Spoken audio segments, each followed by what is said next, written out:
Some of us spend a lot of time with our head in the clouds. Perhaps it's the story of all humanity, this endless drive to move ahead, quite literally, and for that momentum to be a climb upwards rather than down. Down, of course, being towards the grave, Once our species stopped clambering on all fours, stood upright, lifted our gaze and focused outward, we became creatures of aspiration, dreamers, able to imagine realms beyond that of mere survival.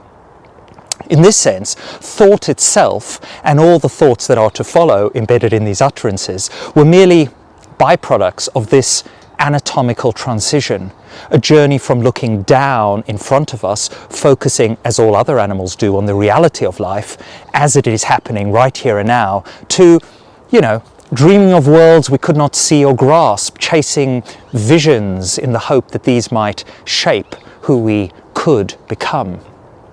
This shift from survival-driven sight to imaginative vision led to the emergence of symbols and abstractions. In prehistoric cave art, we see early attempts to capture this intangible, heavenward gaze, expressions of wonder and awe projected onto walls in dark, enclosed spaces.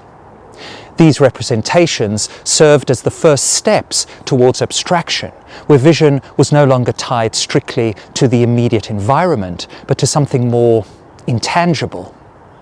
In this way, the eyes become both a literal as well as a symbolic tool for reaching beyond the seen, using images we find within to suggest realms that only existed before in thought and fantasy. But as we raised our gaze and our ambitions, we also encountered a paradox, that we could now imagine more than we might reach for, creating a sort of a psychological gap between what we can see, touch and hold versus what we might actually attain. With our gaze fixed upwards, there is of course the risk of losing connection with the earth, a dissonance that can breed a certain form of existential suffering. Alienation might be the term for this, a detachment from our immediate physical reality in favor of some abstract ideals such as transcendent love and companionship. Our head in the clouds state seems to suggest that heaven's appeal may often distract us from engaging fully in our earthly experience. The existential dilemma here is that while we strive towards these higher and higher ideals, we risk overlooking the grounding and sustaining qualities of our embodied animal human nature. But at the same time, is not the focus on earth also a focus on transience, impermanence, decay, death? Is it any surprise then that our minds prefer not to focus on reality, choosing fantasy, if that option is at all available, which it always is, as heaven? Heaven, in this context, can be seen as a sort of answer to this cognitive dissonance, a way to reconcile what is seen but remains beyond reach. The notion of heaven helps us to manage the tension between our grounded existence and our boundless imagination, a vision of perfection that placates our inability to fully transcend our limitations.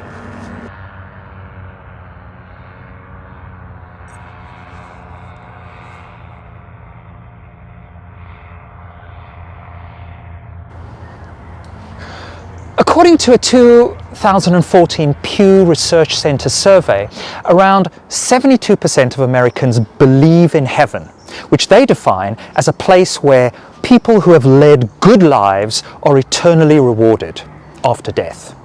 This means that a substantial portion of the American population, about 230 million people, subscribe to this belief, even in our so-called modern, scientifically grounded world.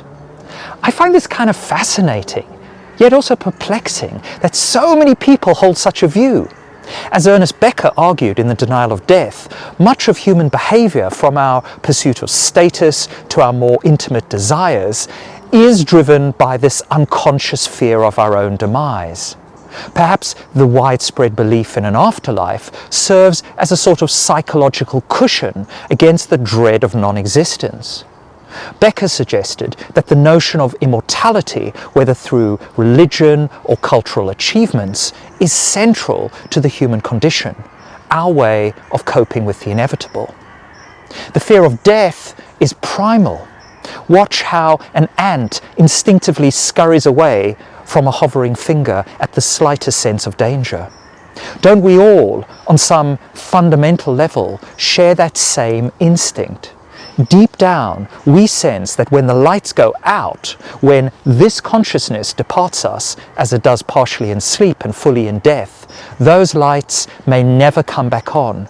And so the mind reaches out, weaving stories of heaven, constructing elaborate visions of what lies beyond, even as a deeper, buried suspicion whispers into our ear that game over might mean, probably does mean, exactly that.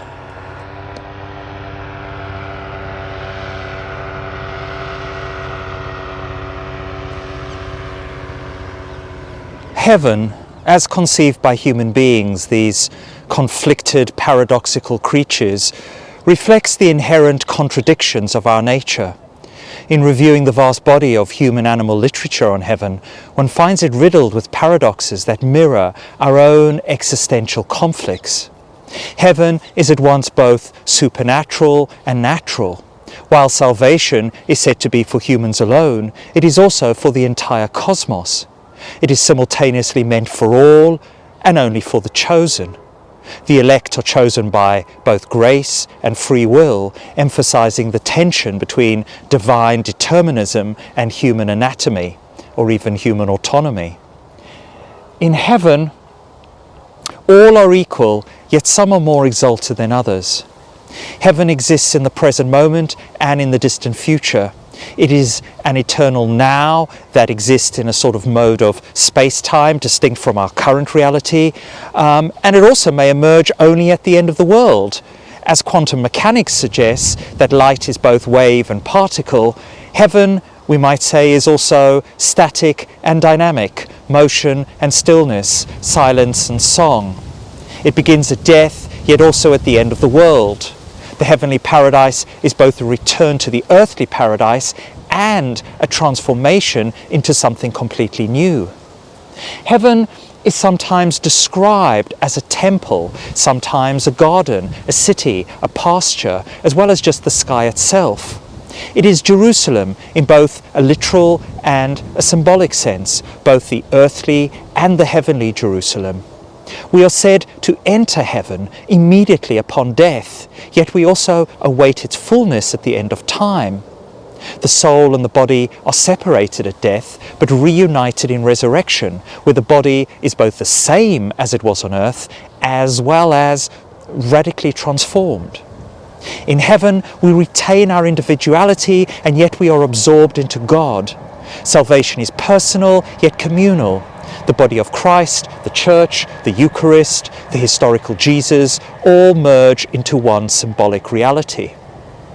Heaven is a place of stillness and of motion, silence and song, individuality and communion, materiality and transcendence. This reflects the existential tensions in our own lives, where we constantly navigate between opposites such as life and death, joy and suffering, love and loss. Heaven, in the sense, is not just a destination, but a metaphor for the human condition, where we are always in between, always longing for something beyond ourselves, yet also always, sometimes very heavily bound to the material world. Cognitive dissonance theory suggests that humans are uncomfortable with contradictions, yet religion often thrives on paradox. The ability to believe in both free will and predestination, in both a merciful God and a just God, in both the individuality and communion of saints, speaks to the flexibility of the human mind in dealing with existential uncertainty.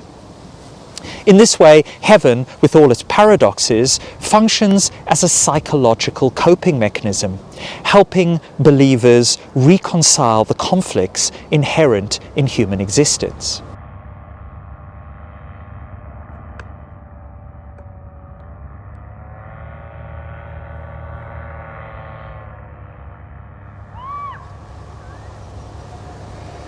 Every morning marks, in some sense, the beginning of an attempted ascent to heaven. Sometimes this feels Sisyphean, as though we're pushing a boulder of the self upwards, away from the foundation of death towards a realm of pure yang. Other times the ascent feels more conceptual as mind, heart and body come into alignment, each grounded in its respective centre. Yet regardless of how we experience it, emerging from sleep is always a movement from yin into yang, only then to be met with the paradox of bringing our yang-driven aspirations into this yin-bound world. In this way, each day becomes a pursuit of heaven on earth, an effort to draw as much of that yang energy as we can into this sort of clay-based operating system that we inhabit.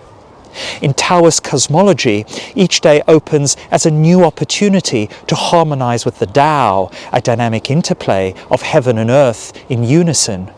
In the Zhuangzi, the sage reflects on the continuous ebb and flow of yin and yang, recognizing that to rise each morning is to be drawn into this cosmic rhythm, forever returning to yang, which is to say, climbing, like Sisyphus, towards a heaven that remains neither static nor fixed. Heaven as pure yang is undoubtedly an illusion, a lure that reveals only one side of the continuum, with the other side represented by those three broken yin lines forming earth. Perhaps true heaven, or the closest we might come to experiencing on earth, lies in the convergence of these two polarities. Fernando Pessoa, in fragment 204 of the Book of Disquiet, describes himself as a kind of human cloud, which is to say, quote, a ravaged passage between sky and earth at the mercy of an invisible impulse, thundering or not thundering, whitely giving joy or blackly spreading gloom, stray fictions in the gap, far from the earth's noise, but without the sky's peace. Clouds, whether human or otherwise, are always subject to change, and so, writes Pessoa, they continue to pass, passing always in a discontinuous rolling of dull-coloured skeins, in a scattered prolongation of false broken sky. The Taoist manual called Neie, or Inward Training, written approximately 2,500 years ago, suggests that true heaven is not a place at all, but a sort of internal state of balance. It speaks of nourishing life by aligning the energies within us, our qi, our breath, our spirit. So when we wake and feel the weight of the self, it's not merely our human system finding a place within the polarities of yin and yang, it's also that of the spirit striving to align with the Tao. This Sisyphean rhythm that emerges from this reflects how we are perpetually thrown back into the world of forms, which often reveals itself to consciousness as a kind of struggle, suggesting that the ascent to heaven is never final. In this view, the pursuit of heaven is not really a climb upwards at all, but more of a realization that heaven is somehow embedded in the struggle itself, perhaps impressed into our Jing, our essence or inner vitality, which must be preserved and harmonized if we are to experience true resonance with the Tao. By tending to this inner vitality, we align ourselves more deeply, it could be said, with the cosmos. In Taoist thought, such alignment allows us to become conduits for the Tao's energy, achieving a state of balance that can bring about a sort of form of earthly heaven within ourselves. In pushing the boulder, in the act of moving towards yang through the physical resistance of yin, we are in fact realizing our potential. Heaven is not the destination, it is then the act itself, the rising, the exercise, the cold exposure, the writing, the reading, the listening to or guiding of others, as well as ourselves.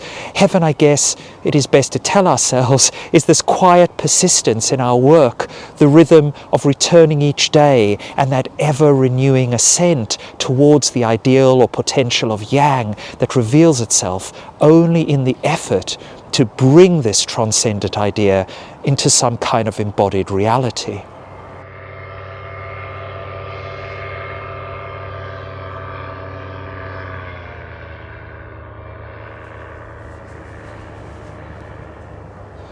Traherne, that 17th century mystical poet, often spoke of heaven not as a distant realm, but as something within, a state of being akin to the innocence and wonder of a child. In his prose work, Centuries of Meditations, he writes, "Your enjoyment of the world is never right till every morning you awake in heaven, see yourself in your Father's palace, and look upon the earth and the air and the heavens as celestial joys." This vision of heaven is one of purity, where the childlike capacity for joy and wonder reveals a heavenly realm already present within us, uncorrupted by the complexities of adulthood. In psychotherapy, especially in approaches like schema therapy and internal family systems, IFS, there's this concept that seems to resonate with Traherne's vision, the idea of the inner child or the vulnerable child. This inner child, like Traherne's vision of heaven, represents something pure and untainted, a part of the self that longs for the simplicity and joy of early life. But as we move through life, the inner child often gets tarnished, corrupted by the weight of trauma, shame, or neglect, losing its sense of wonder and openness. In schema therapy, the goal is often to heal that vulnerable child, restoring it to a state of safety, acceptance, and joy. In IFS, the work involves recognizing and reconnecting with these younger, more vulnerable parts of ourselves, often those parts that have been pushed aside or burdened by the protector parts that we develop over time. In a sense, psychotherapy seeks to restore that piece of heaven we feel that might have been lost or tarnished in the transition from innocence to experience. I have little faith in its ability to do this.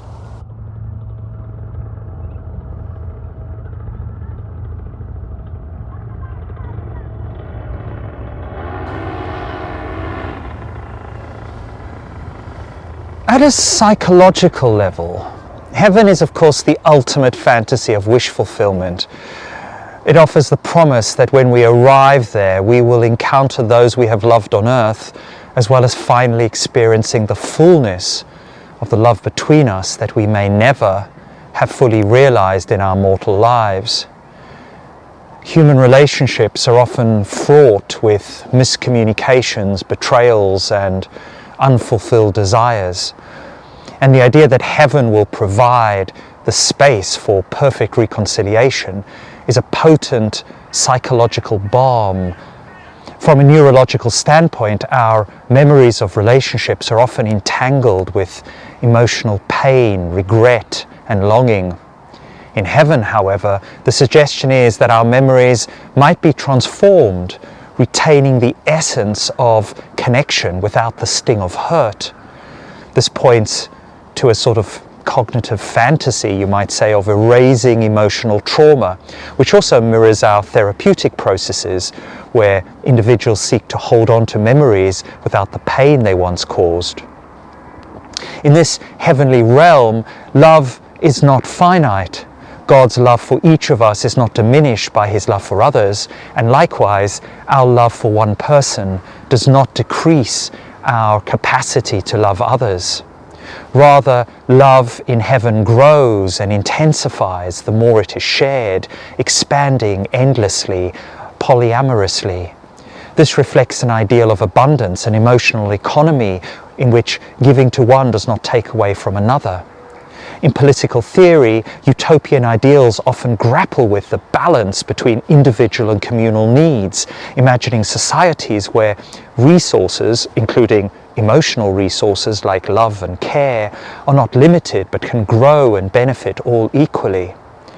This image of heaven offers a kind of emotional communism, you might say, where all are equal in love and no one's joy or fulfillment is diminished by the joy of another.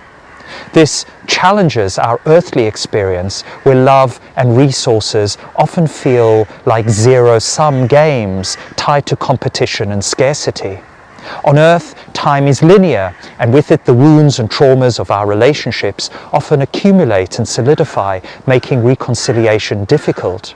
In heaven, however, time is eternal, operating outside of the constraints of past and present and future. This opens up the possibility of relationships being healed in a space where the wounds of time do not exist.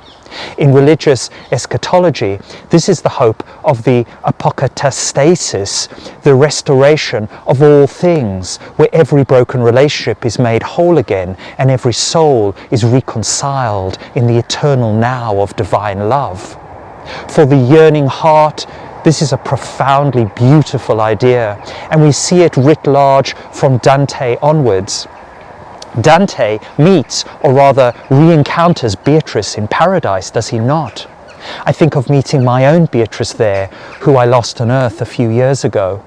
Can heaven offer a restoration of that purported or memorialized love? Will the agonies of earthly heartbreak be erased in the reawakening of this connection? Will we, in our heavenly state, be so blissed out in heaven that the suffering that once bound us to this other person will disappear entirely? It's an alluring vision, although it feels difficult to imagine from our deeply earthbound perspectives.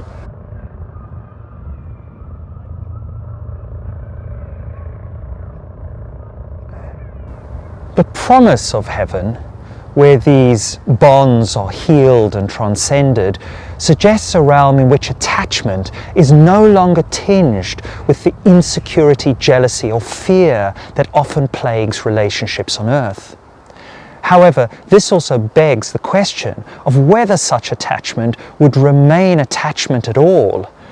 If love in heaven is free from the ego-driven fears and desires that complicate earthly love, then perhaps the very nature of love itself is transformed into something beyond our current understanding, a divine love that is not possessive but expansive and universal.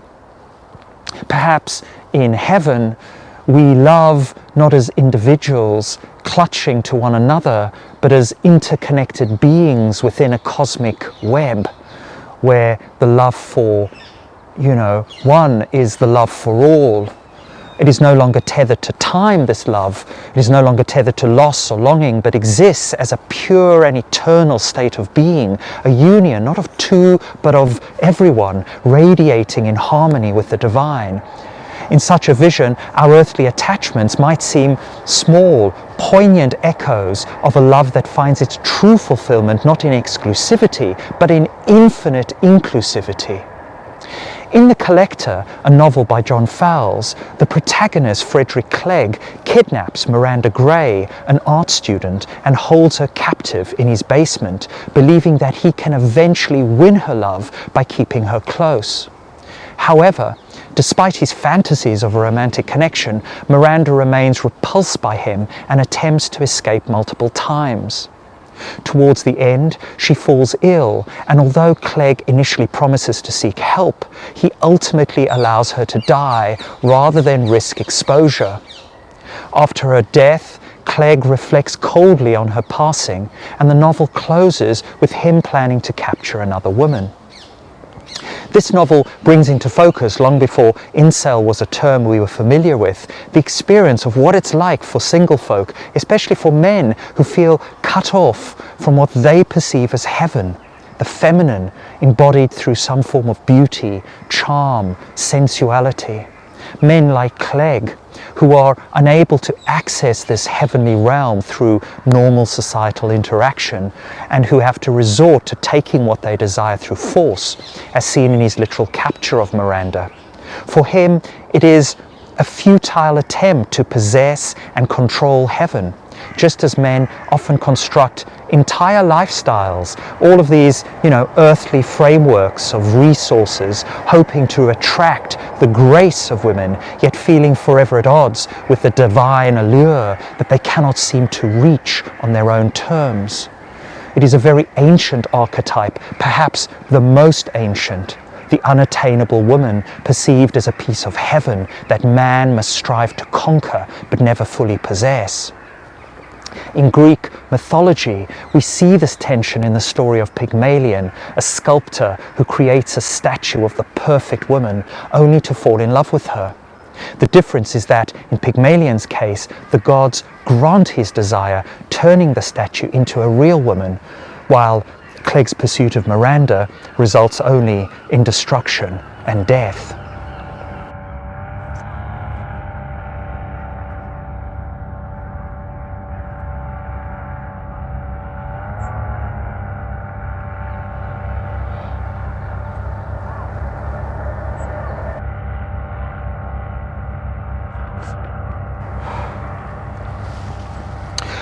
Although AI and technological advancements may suggest that we're nearing a kind of heaven on earth, there's still this gnawing sense that despite all the conveniences and comforts, we're far from true fulfillment. Our ancestors' visions of heaven might align with aspects of our modern lives: abundance, relative comfort, and the ability to communicate across great distances in an instant. But as we look closer, something feels missing. The promise of AI, a technology that could make life easier, more streamlined, even alleviate the need for tedious work, seems to hint at a future that resembles, well, a kind of heaven. Yet work itself, while often seen as a drudgery, is also, of course, part of the social fabric that holds us together.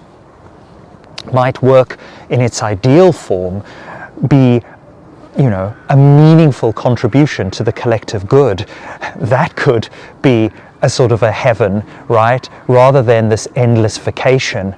Maybe it's more about a balanced participation in this circular system of give and take. If that's the case, perhaps what we're striving for isn't heaven without labor, but a life where labor feels more like fulfillment than a burden. The anthropologist Marcel Mauss, in The Gift, explores how gift economies are driven not by self-interest, but by the social and spiritual bonds that they create.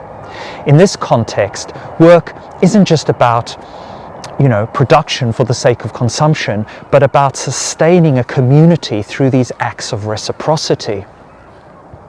A true heaven on earth might resemble this, where labor and giving are made sacred in some way, where participation strengthens bonds, and where our work feels like a living ritual that connects us rather than alienates us.